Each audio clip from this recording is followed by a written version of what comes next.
হুজুরের লালসার শিকার চতুর্থ শ্রেণীর এক ছাত্রী। অবশেষে সেই ছাত্রী 4 মাসের অন্তঃসত্ত্বা। এই বাচ্চার দায় নেবে কে? এই ঘটনায় এলাকায় ব্যাপক চাঞ্চল্য সৃষ্টি হয়েছে। ঘটনাটি কুড়িগ্রামের রৌমারী উপজেলায়। যার বিরুদ্ধে অভিযোগ, তিনি হলেন বাইটকামারী কামি মাদ্রাসার প্রধান শিক্ষক আব্দুল বাছেদ। তাকে গ্রেপ্তার করেছে পুলিশ।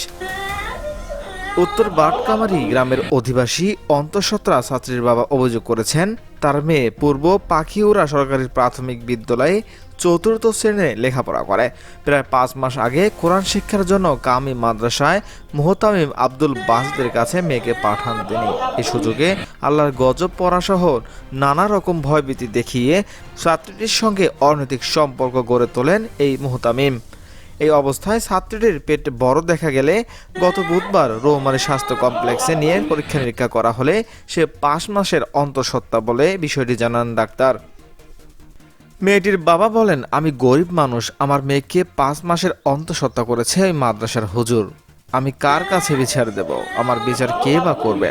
এ বিষয়ে স্থানীয় ইউপি সদস্য মোহাম্মদ কাবেল উদ্দিন জানান, 4র্থ শ্রেণীর ছাত্রী অন্তঃসত্ত্বার হওয়ার ঘটনা সত্য।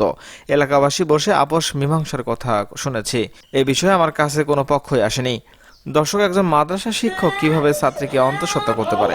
এই মাদ্রাসা শিক্ষকের কি শাস্তি আশা করছেন? কমেন্ট করে জানিয়ে দেবেন আপনাদের মতামত।